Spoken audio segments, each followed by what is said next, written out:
ఓటమి చెందదు. అలాగనే ఊహకు అందని ఫలితాలు సాధించినటువంటి అలయన్స్ అభ్యర్థులందరికీ కూడా శుభాకాంక్షలు తెలియజేస్తాం. ముఖ్యమంత్రి కాబోతున్నటువంటి నారా చంద్రబాబు నాయుడు గారికి హృదయపూర్వకమైనటువంటి శుభాకాంక్షలు తెలియజేస్తూ, అలాగనే పలాస నియోజకవర్గం నుంచి నా మీద విజయం సాధించిన శిరీష గారికి కూడా శుభాకాంక్షలు అయితే తెలియజేస్తాం.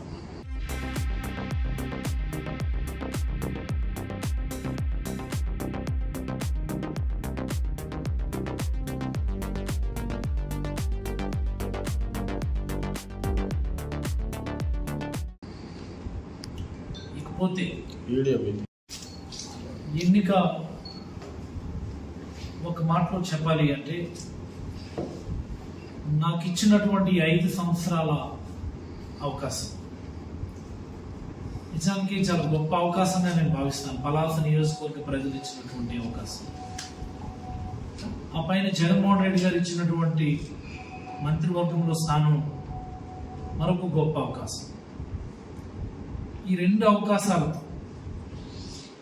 నా శక్తికి మించి సాధ్యమైనంత మేర నేను చెప్పడం, నా శక్తికి మించి ఈ నియోజకవర్గంలో, ఈ జిల్లాలో, మరి అలాగే నా డిపార్ట్మెంట్ని రాష్ట్ర స్థాయిలో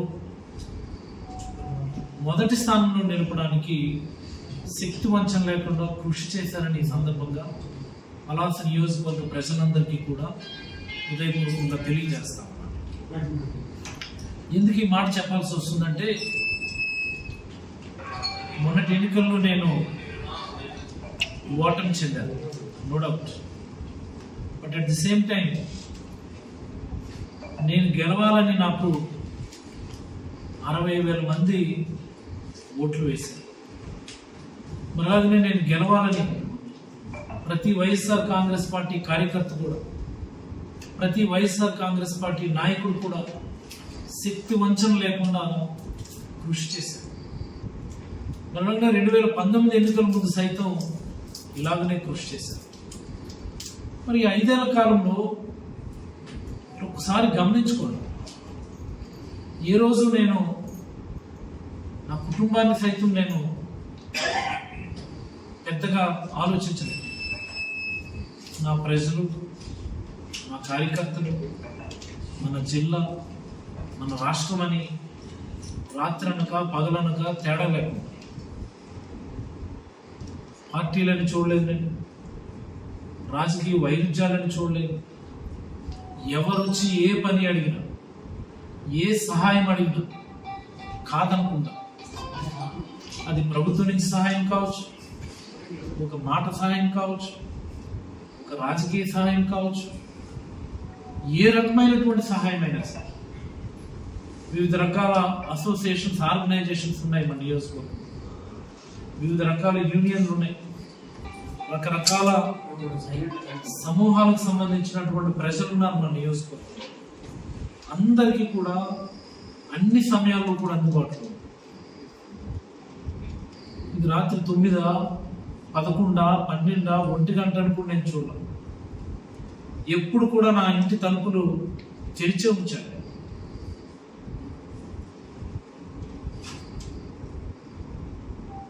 వాస్తవానికి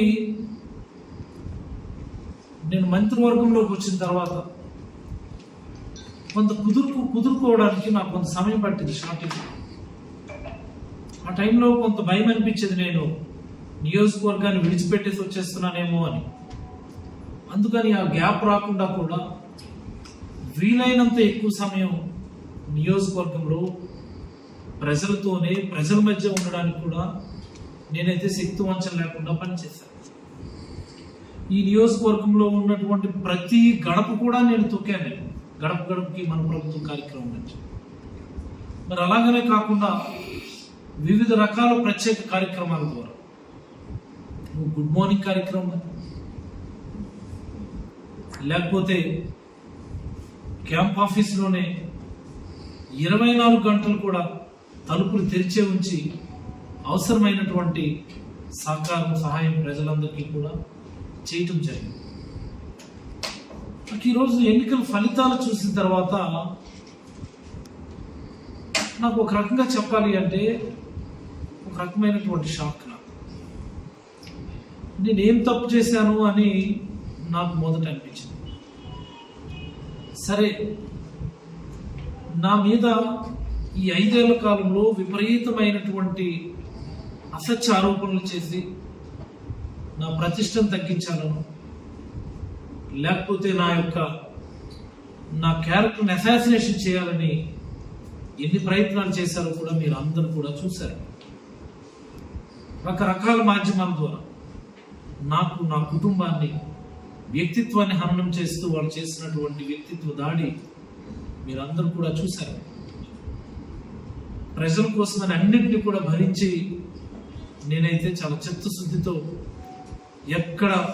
ఎవరి దగ్గర ఒక రూపాయి అవినీతి చేయకుండా, లంచం తీసుకోకుండా నేనైతే చిత్తశుద్ధితో పనిచేస్తాను. ఇప్పటికీ కూడా చూస్తున్నాను నేను కొన్ని సామాజిక మాధ్యమాలు ఏ రకంగా కించపరుస్తూ పోస్టులు పెడుతున్నారో కూడా మీరు అందరూ చూస్తారు. ఎన్నికలు అన్నాక ఒకరు గెలుస్తారు, ఒకరు ఓడిపోతారు. ఓడిపోయినటువంటి వాళ్ళు ఎందుకు ఓడిపోయామన్నటువంటి అంశాల మీద స్టడీ చేసుకోవాలి. మరి అలాగనే వాటన్నింటినీ సరిచేసుకొని ముందుకు వెళ్ళాలి. ప్రజాసేవ చేసే అవకాశం వచ్చినటువంటి వాళ్ళు మరింత బాధ్యతగా పనిచేయాలి. కానీ ఈరోజు మనం చూస్తే రాష్ట్ర వ్యాప్తంగా, not only in Palasa, across the state, ఈ హాస్పిటల్ ఏం తప్పు చేసింది అంటే ఈ హాస్పిటల్లో కార్యకలాపాలను కూడా నిలిపేస్తారా? జగన్మోహన్ రెడ్డి గారి హయాంలో ప్రారంభమైంది, జగన్మోహన్ రెడ్డి గారి హయాంలో నిర్మాణం జరిగింది కాబట్టి ఆపేస్తారా?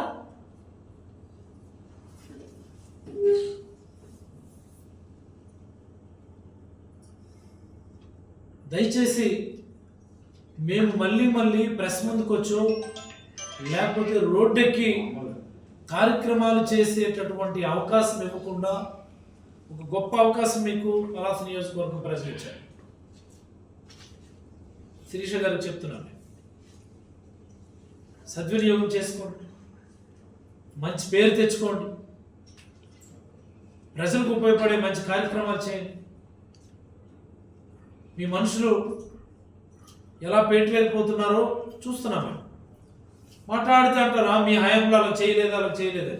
ఏ రోజు మేము వ్యక్తిత్వాన్ని హననం చేసే కార్యక్రమం చేయలేదు. మాట్లాడితే ఆడపిల్లలను చూడకుండా నా మీద దాడులు చేశారు అనుకుని అంటారు. నేను ప్రతిపక్షంలో 2 ఏళ్ల కాలమే గతంలో ఉన్నా. నా మీద 5 కేసులు ఉన్నాయి, 5 ఎఫ్ఐఆర్లు ఉన్నాయి.